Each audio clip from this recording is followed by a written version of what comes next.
Salut à tous. Oh punaise, on a un gros dossier aujourd'hui. En général, je termine toujours mes vidéos par cette partie comme ça en face cam, où j'ai déjà fini le montage. Et puis du coup, je peux vous dire que pendant que j'étais en train de monter cette vidéo là que vous êtes en train de voir, vous me l'avez réclamé ce sujet. Je parle de celui qui est dans la miniature, et pour ceux qui sont pas au courant, je vous rassure, dans quelques minutes, je vais vous mettre au parfum. Mais je vous ai préparé aussi un bon petit sujet sur Hopper. Encore. Et non, je lâcherai pas l'affaire à moins que les frères Duffer ils annoncent eux-mêmes qu'il est mort ou qu'ils nous montrent son cadavre. Et vous allez voir que c'est loin d'être le cas. Allez, j'arrête de vous faire mariner, on y va.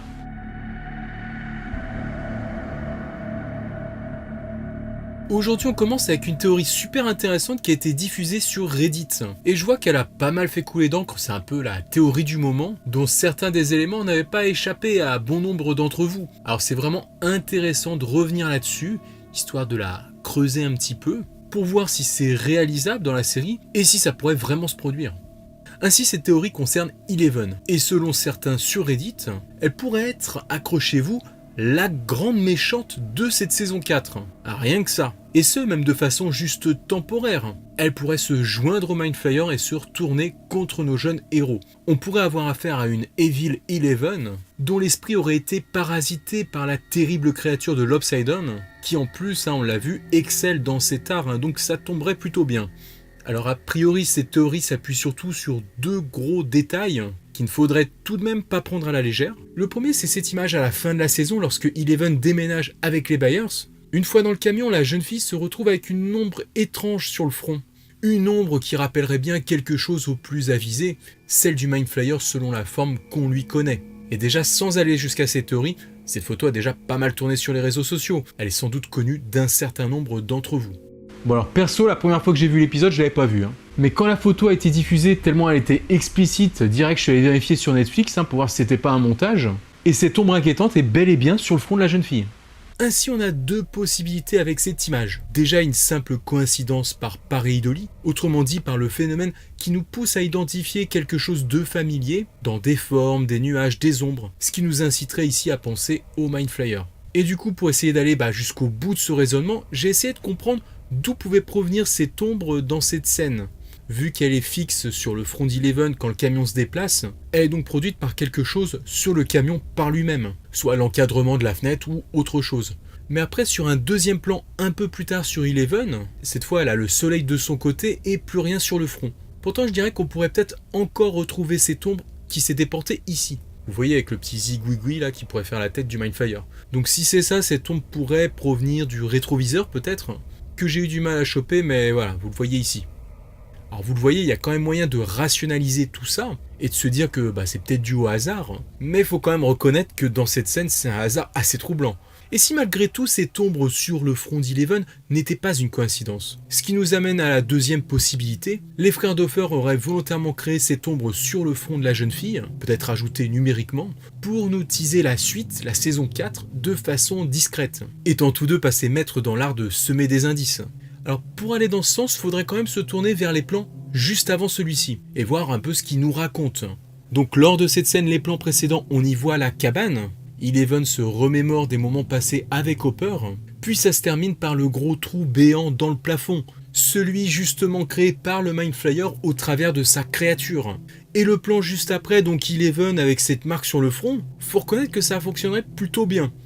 Bon, revenons à la théorie de Reddit. D'après cette dernière, cela pourrait signifier que la jeune fille est à présent possédée par l'entité maléfique qui sommeille en elle en quelque sorte. Et cela serait aussi possible grâce à un deuxième indice, et pas des moindres, la morsure d'Eleven. On l'a vu, la nouvelle créature de cette saison 3 se sert de ces sortes de tentacules qui se termineraient avec des bouches, je dirais, pour infecter les humains en se collant à leur visage et en leur envoyant quelque chose dans leur corps, façon alien. Avec Eleven, la créature n'a pas pu aller jusque là, mais elle a quand même réussi à la mordre à la jambe et à lui envoyer une sorte de parasite dans celle-ci. Au final, on ne sait pas trop si un humain peut être aussi contaminé de cette façon, et si ça doit nécessairement passer par la bouche, mais toujours est-il qu'elle garde ça en elle un certain temps, avant de finalement se l'extraire au Starcourt Mall, alors que le truc était en train de se développer. Donc que s'est-il passé? Est-ce que cette intrusion en elle est à l'origine de la perte de ses pouvoirs? C'est possible et on aura le loisir d'y revenir parce que je pense qu'il y a quelque chose à creuser là-dessus aussi. Parce qu'en effet, c'est à la suite de ça que ses capacités semblent avoir abandonné. Mais ici, la théorie part surtout sur le fait que quelque chose est encore en elle. Et on l'a vu avec Will, on ne se débarrasse jamais complètement du Mind Flayer lorsqu'il est entré en nous. Et donc même s'il n'avait pas eu le temps de pervertir l'esprit d'Eleven, avec la fermeture du portail, elle n'a rien à craindre. Mais tout laisse à penser qu'un nouveau portail a été ouvert ailleurs, ce qui explique la présence d'un Démogorgon à la fin. Sinon, logiquement, il pourrait pas être en vie dans notre monde. Donc voilà la grande question, est-ce que quelque chose sommeille en Eleven à la suite de ça? Et s'il allait corrompre l'esprit de la jeune fille un peu comme Billy dans la saison 3, que se passerait-il? En supposant qu'elle récupère ses pouvoirs entre-temps, personne ne pourrait l'arrêter. Mais alors du coup, vu que les frères Duffer, au-delà de simples références, aiment s'inspirer des films des années 80 et en emprunter même parfois un peu l'histoire, est-ce que ce genre de scénario, avec le gentil qui devient temporairement mauvais à son insu, a déjà été utilisé à cette époque dans des films cultes? Est-ce qu'il y a déjà eu des précédents? Car ça pourrait aider à dire qu'ils peuvent s'en inspirer, qu'ils peuvent se pencher dans cette direction. Et bien sûr, je pose la question pour la forme parce que la réponse c'est oui. Regardez ça, dans Ghostbusters sorti en 1984 par exemple, film auquel la série fait des clins d'œil en saison 2. Et bien à la fin du film, Dana, l'un des personnages principaux, est possédée et aide les forces maléfiques avant de redevenir elle-même dans la conclusion de l'histoire.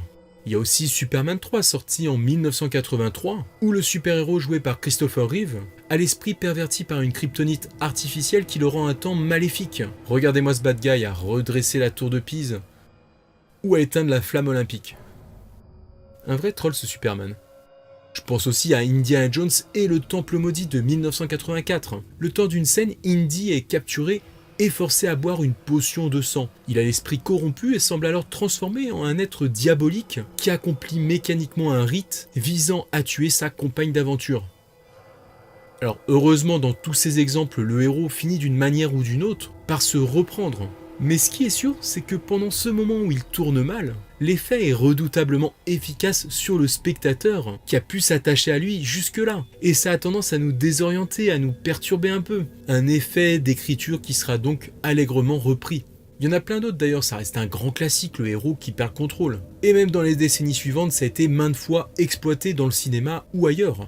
Tout ça pour dire que oui, dans l'univers 80s, ça se faisait de rendre le héros un temps malveillant. Et donc ça vient appuyer un peu plus que cette théorie pourrait fonctionner au même titre qu'une autre.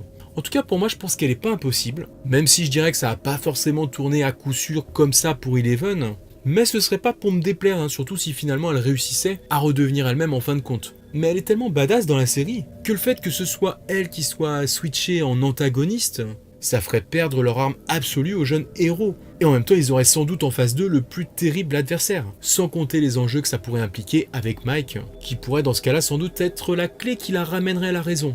Et peut-être aussi un autre personnage doté de pouvoir pourrait les aider dans cette entreprise. Enfin bref, j'espère donc qu'ils puissent envisager ce genre de direction. Après, peut-être que tous ces indices ne se lisent pas du tout comme ça. Finalement, cette marque sur le front, en admettant que ce soit bien le Mind Flayer, ça veut peut-être juste dire que maintenant, elle est marquée et que où qu'elle aille, il la retrouvera. Elle pourra pas lui échapper. Concernant la blessure, pareil, ils peuvent considérer que ça a été résolu lorsqu'elle a sorti la créature de sa jambe et qu'ensuite ils ont éliminé le méga monstre. Mais voilà quand même une idée suffisamment intéressante pour être mentionnée. Et d'ailleurs, dites-moi vous aussi ce que vous en avez pensé dans les commentaires. Et puis n'hésitez pas à aller liker les commentaires les plus pertinents entre vous comme d'hab. Bon, on passe à la suite.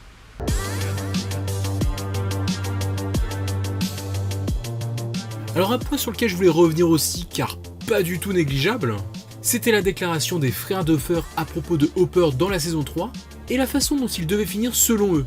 Du coup c'est très intéressant d'avoir leur point de vue là-dessus, un point de vue qui pourrait enrichir la théorie comme quoi Hopper serait vivant.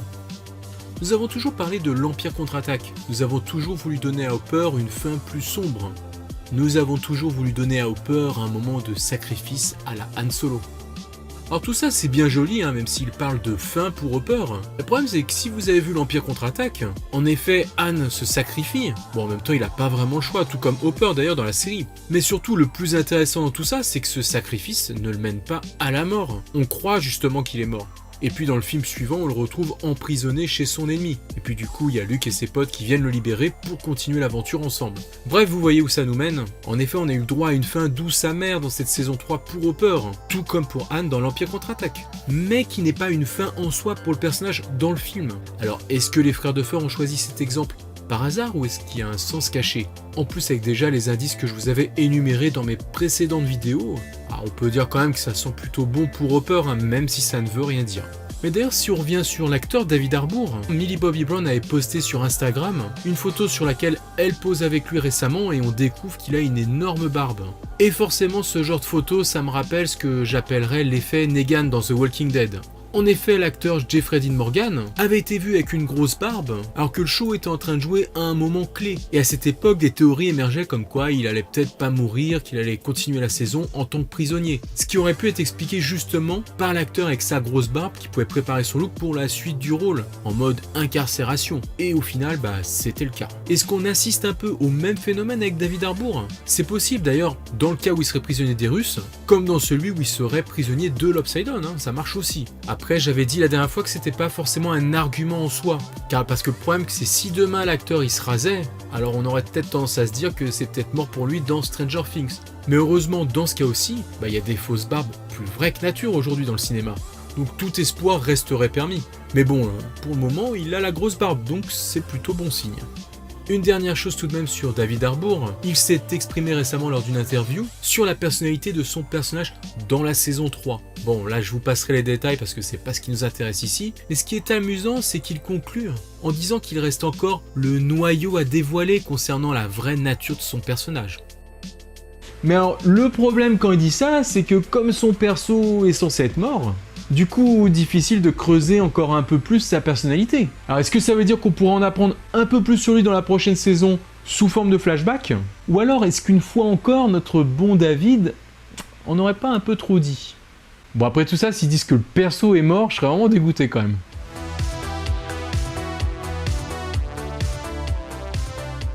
On revient déjà sur le démarrage du tournage et sa date. Alors maintenant on a des rumeurs qui parleraient de janvier 2020, alors que nous on était plutôt sur octobre 2019, donc là bientôt, avec en plus quelques éléments à l'appui. Et donc cette fois c'est Gaëtan Matarazzo qui aurait parlé de janvier. Donc voilà, difficile de démêler le vrai du faux dans toutes ces déclarations. Et donc du coup j'aurais plutôt tendance à prendre des pincettes maintenant dans tous les cas de figure. Mais bon, a priori ce sera bientôt. Et ce sera quand même à surveiller de près à partir d'octobre. Et puis bien sûr, s'il y a de nouveaux éléments, vous le savez, je vous tiens au courant. Quoi qu'il en soit, petite parenthèse, n'oubliez pas que le 7 septembre, il y a déjà le Stranger Fan Meet 2 à Londres, avec Noah Schnapp et Millie Bobby Brown. Et il y a encore quelques places de dispo pour ceux que ça tente de traverser la Manche. Enfin, une bonne nouvelle car vous avez été nombreux à me demander par rapport à ça. Ça y est, enfin, World Turned Upside Down, le livre indispensable sur la série, s'il n'y en avait qu'un seul à prendre, faudrait prendre celui-là, va bientôt sortir en français. Et c'est Mana Books qui s'en chargera. Le livre s'intitulera Dans l'envers du décor, et ça arrivera le 3 octobre au prix de 34,90 €. Bon, franchement, c'est un peu plus cher que l'original, mais ça vaut le coup parce que c'est une mine d'informations à propos de la série. Alors, est-ce que je vais aussi l'acheter en français? Franchement, vu mon niveau d'anglais, je devrais déjà. En tout cas, voilà pour aujourd'hui. Comme d'hab, on termine par vos collections Stranger Things. Et puis, n'hésitez pas à réagir à tous les sujets abordés dans cette vidéo dans les commentaires. Lâchez-vous. Moi, je vous dis à très bientôt. Ciao les amis. Oh non, Hopper, il est pas mort, c'est pas possible.